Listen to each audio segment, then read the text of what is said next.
Everybody. A very good evening. I'm Jashin Kapani. The time by my watch is 10:05. I'm on a Monday. I'm Jashin Kapani. It's been a number of days, I think maybe 10 days or something. I've not posted something new except for yesterday, which was not about work and stuff, but about dogs.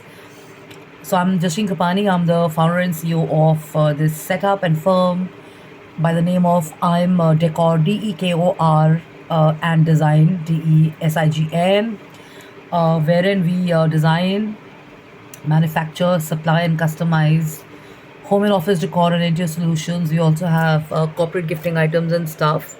And of course, there is furniture, there's art, there are semi precious stone make items, uh, and they are handcrafted items, they are wooden items, they are lots and lots of items in metal, karigari work, and stuff like that. And whatever you would see in a shop or a showroom where you're selling, or where people are selling, or brands are selling, or providing retail accessories, those are the ones which fit into our periphery of creations and stuff like that. And I've done a number of projects where I've designed furniture. I've made stuff, and I've also been supplying to some showrooms and stuff. There's corporate gifting which has been happening, but we've also shifted into office furniture. We've gotten into designing modular furniture, which is business tables and office uh, business rooms and chairs and stuff like that.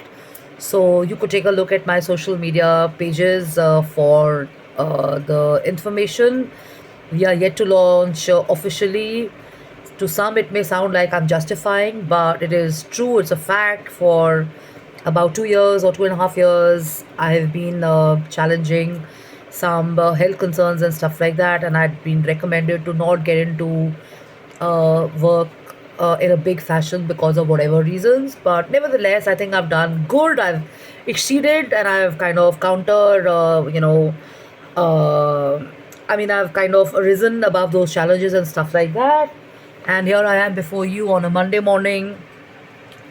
It's not about it's not about my health and stuff, but I will share it a little later about what I've been through off lately. Okay, so coming back to the point, as a founder and a CEO, I also kind of talk and I discuss on Ikigai. I follow Buddhism as well, and I also follow other school of thoughts. So Ikigai is something which is very close to me personally and professionally, because in my career I've seen it applied to myself as a person who mentors people many a times, and also in various forums when children or youth or even experienced people kind of ask you to mentor them or guide them and stuff, or you end up inspiring or end up encouraging people even in your neighborhood or community who are going through some challenges after leaving the corporate world and getting into part-time works. The world is big enough to accommodate a plan B or a plan C or a plan D, E, F, whatever. Some people turn it as a hustle. I call it plan B, plan C, plan D, because at any stage you can start with anything. So I'm sharing a few examples here because you will understand that difficult scenarios of the corporate scenes sometimes force people to get into or deviate into something which they've not done, a territory that they're exploring about themselves, maybe in creativity, maybe in community service, maybe in eating, maybe in being a connoisseur, being a musician, being a movie maker, being an author or whatever. Okay. So this is an example which is of a person I'd met, and we got talking about this when I was in the drum circle. And there was this gentleman who shared that he was going through some health challenges and stuff, and he had cardiac arrest at a very young age, before 40. So he had to dump and leave his corporate job, and he was asked to choose a career. I'm not taking his name because it's going to get personal, and I've not taken permission from him.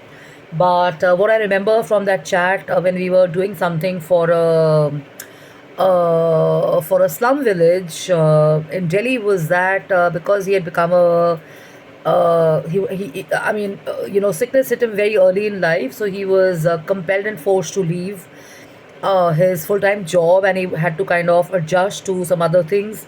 He was a drummer, so he continues doing that. He's a corporate trainer in music and stuff. He does events all over the world and in Delhi and in India and stuff. That was one example. The second was this lady who left her job, and she quit because she was done with the long hours of working and stuff, and she had always wanted to kind of bake and get into some kind of stuff which was creative enough for her, which we didn't have any long hours. So she started a small confectionery of hers and stuff, and she now has a small, like a brand. She's got something in Delhi NCR. She does all these events and stuff once in a while, or maybe a number of times to kind of present her baking skills and stuff.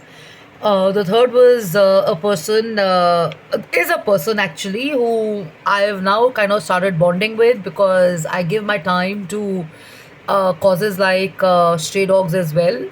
And it's not something which I do along with a charity or a foundation and stuff. There are just these strays in my neighborhood which caught my attention during Corona. They were these small puppies. I've also, given space to one in my house. He's my own baby now, so I'm yet to formally adopt him because we are still evaluating whether he's going to be comfortable being with us or not after living on the street and stuff. But he's adjusted well. So my message here is inspired from this, finding your ikigai. So let me read out what I have kind of put in words and stuff, and you may relate with it. You may want to kind of take some ideas from this on giving some of your time to certain causes like these which are close to your heart. Maybe you had a pet when you were a child, maybe you lost one, maybe you've not been able to keep one because of whatever reasons, and maybe you've had certain limiting beliefs because you feel that having pets or animals is a commitment, or it's a challenge, it's a responsibility. It's true, but then with those comes a lot of positivity and stuff like that in terms of the memories you make and the adventure you have and stuff. And what's not a responsibility? I mean, if I were to discuss it or debate it, I would say, looking after your house, looking after your car, looking after your children, looking after yourself, your health, your parents, your family. It's all a responsibility. So responsibility is not such a big thing.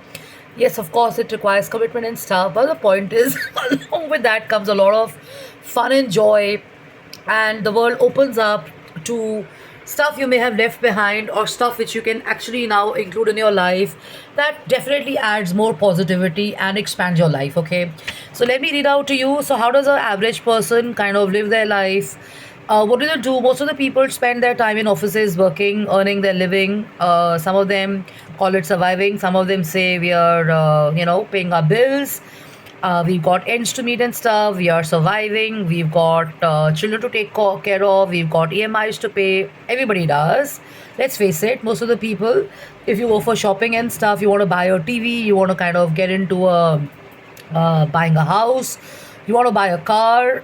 I think half the world, at least in India, is on EMIs and stuff. So it's something which you and I do differently or have done differently, okay? So the point is, what are your personal values and what is it that you love doing? What do you enjoy doing? What are you good at? What makes you feel good? What is it that makes you want to excuse me, I'm sorry, what is it that makes you want to keep going back to something that adds meaning and a purpose to your life? Excuse me, I'll go on to video 2, I'm sorry.